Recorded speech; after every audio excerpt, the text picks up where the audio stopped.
Creo que no solo es un fenómeno mexicano. En general ha decaído la enseñanza básica de las herramientas de la expresión, sobre todo la escritura. Me han dicho que hasta en las matemáticas, que ha habido una decadencia general en todo lo que es lo básico, el conocimiento básico. En la escritura lo vemos mucho, porque se lee relativamente poco, no solo en México, pero sobre todo en México, donde la cultura gráfica está ganando la batalla por encima de la cultura de la palabra escrita. México siempre ha sido un país gráfico, un país de grandes pintores, de grandes escultores, pero también es un país de grandes escritores, y esto es innegable. Pero han sido las capas socialmente o económicamente altas las que han tenido el privilegio de la palabra escrita. Curiosamente, en México, casi todo el mundo es ágil con la palabra oral. Somos oralmente muy ágiles, pero por escrito son unos pocos los que son excelentes en el manejo de palabra. Somos un país de 115 millones de personas, pero a pesar de esta demografía tan impresionante, son pocos los alumnos que llegan a la universidad con un dominio de la escritura. No estoy hablando de la novela o el cuento, estoy hablando de la escritura eficiente, la escritura que sirve para decir lo que tenemos que expresar, nuestras ideas. ¿Esto a qué se debe? Bueno, siempre echan la culpa al cine, a la televisión, a los videojuegos, pero yo no busco salidas tan fáciles. Creo que en el fondo el problema radica en que los maestros de español, los que tienen el encargo de ayudar a los niños a expresarse por escrito en la primaria, no tienen una idea muy clara de para qué sirve la escritura, y no tienen una idea muy clara de la diferencia entre la lengua oral y la lengua escrita. Tienen en común las palabras, pero hasta ahí. O si quieren, tienen en común la gramática, pero no la sintaxis. Y además, como el lenguaje escrito es pobre frente al lenguaje oral, pobre porque no tiene gestos, no tiene ademanes, no hay presencia física, necesita ser muy claro el lenguaje escrito, y necesita que el autor maneje perfectamente bien los signos de puntuación. Y es ahí donde empieza a tambalear nuestro sistema educativo en lo que respecta a la enseñanza de la redacción. Muchas veces los profesores dicen a los alumnos que escriban como hablan, que esto es lo más natural. Pero es muy difícil escribir como se habla, precisamente porque el habla es muy compleja. Es una herramienta que difícilmente se puede reproducir tal cual, con palabras nada más, y que diga lo mismo que en la oralidad. Es otro idioma, es otro lenguaje, y hay que aprender a transmitir a través de este lenguaje reducido, que solo son palabras, reproducir lo que uno diría en voz alta, pero no es lenguaje oral. Este es el gran secreto de la redacción, entender que la escritura es un lenguaje independiente del lenguaje oral.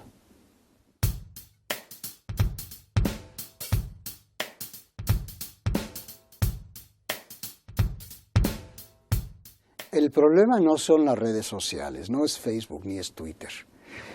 Estas redes sirven mucho para detectar cuáles son los problemas. A mí me sirve mucho porque me doy cuenta de qué pie cojean los mexicanos, y no solo los mexicanos, porque pues es una red internacional. Entonces uno puede cartearse, escribirse, corresponder con gente de todo el mundo de habla española en este caso.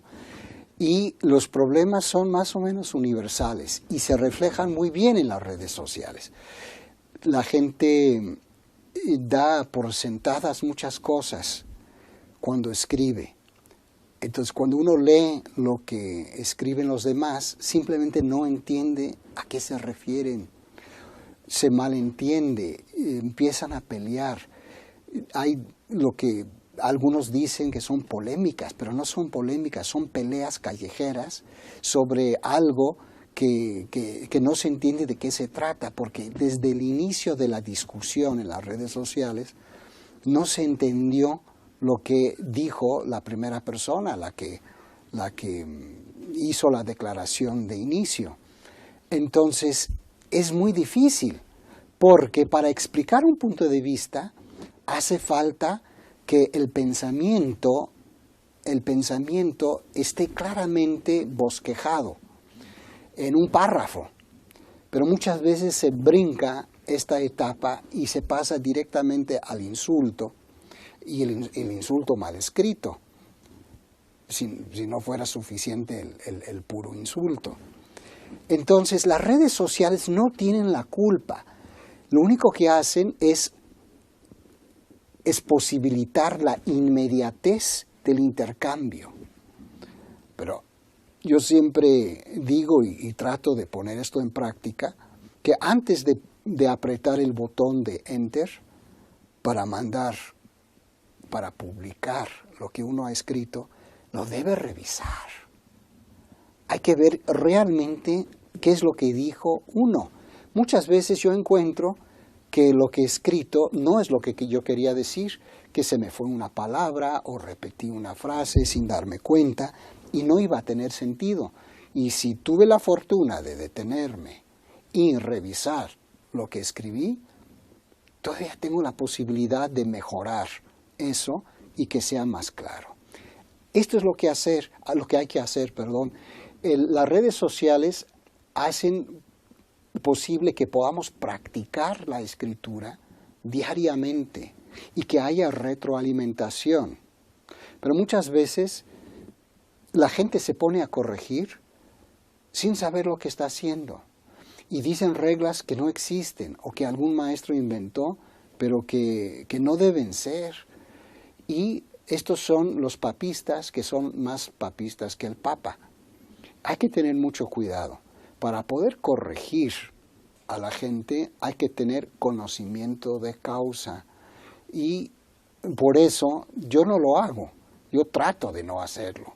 Como maestro eso es muy difícil porque pues, tenemos que corregir a los alumnos, pero en las redes sociales yo no me pongo a corregir la ortografía o la sintaxis o la puntuación de mis interlocutores. Claro que sí, corrijo a los periódicos, Reforma. Reforma es el periódico que más errores comete por cuadratín en México. Entonces, como es una fuente inagotable de errores e imprecisiones, es un muy buen periódico para enseñar a cómo no debe redactarse y cómo sí hay que corregir. Pero estoy hablando de periodistas profesionales, no de alumnos, no de gente en las redes sociales. A ellos no los corrijo, trato de poner el ejemplo. Trato de que lo que yo pongo en Facebook esté más o menos bien escrito y aún así me equivoco y me señalan. Por ejemplo, ayer, puse algo y me faltó un signo de exclamación de abrir, porque era una exclamación seguida de otra exclamación. Entonces debe haber 4 signos, ¿verdad? Y yo solo tuve 3. Me faltó una y agradecí a muchas gracias, ya lo remedié porque fui a editar y y metí el signo. Eso yo lo agradezco. A mí no me molesta que me señalen una falta porque todos somos humanos. Pero otra cosa es ser periodista profesional y no saber usar el gerundio, por ejemplo, no saber usar las comas, no entender qué es un vocativo, no entender qué es una frase parentética. Esto sí hay que señalarlo, porque hay mucha gente, jóvenes, recibidos de la Facultad de Ciencias Políticas y Sociales, por ejemplo, en la UNAM, que están muy bien preparados para hacer periodismo y no les dan trabajo, pero desempeñan el trabajo de periodistas personas que no están capacitadas para hacerlo. ¿Qué puedo decir? Hay que hablar con la verdad cuando se trata de algo profesional y es algo que afecta a millones de personas, porque los periódicos sí se leen y son modelos. Y cuando se es modelo hay que tener cuidado. No se vale cualquier cosa.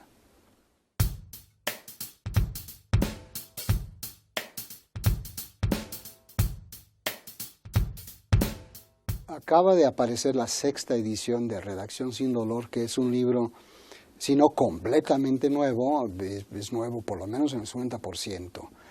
Es un libro que ha querido poner en práctica todas las nuevas normas de la Asociación de Academias de la Lengua Española, de todo el mundo de habla española, y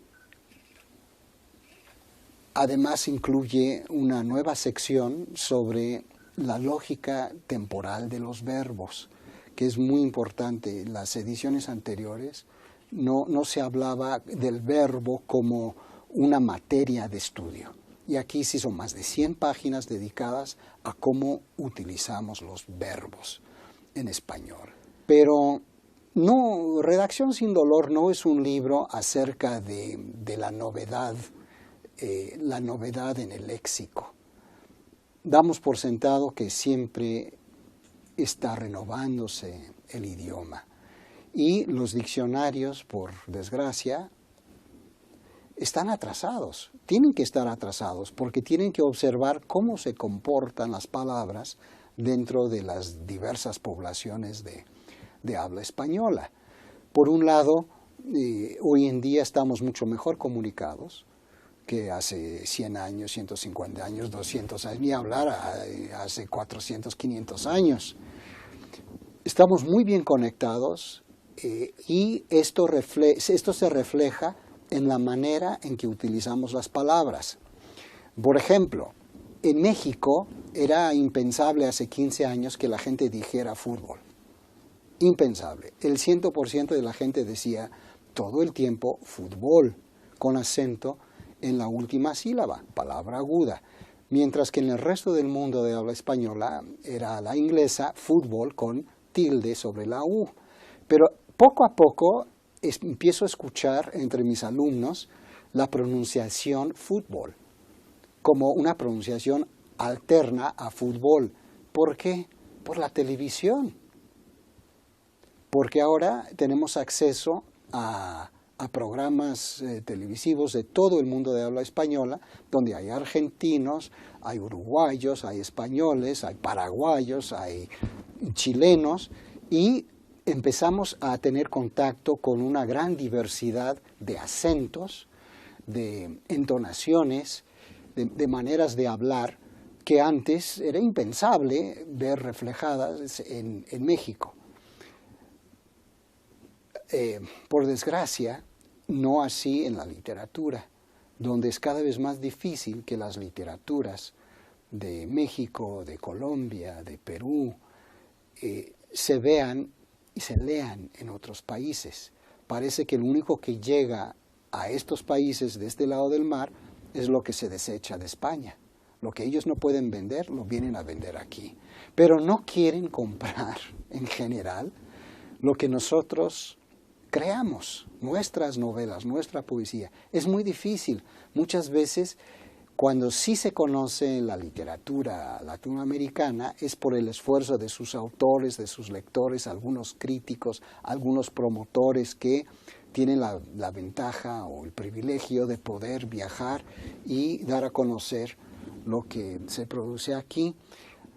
Únicamente el gran bestseller llega a la metrópoli. Y como sabemos, los bestsellers no siempre son la mejor literatura. Es una desgracia. Lo que sí vemos, lo que sí escuchamos, es todo aquello que se vende mucho. Pero la gran cultura nuestra no está ahí. Está en lo que hace la gente a escondidas del mercado. Muchas veces a pesar del mercado. Tenemos que trabajar y aprovechar las redes sociales, todo el mundo informático, para dar a conocer lo que las transnacionales, lo que a ellos no les interesa.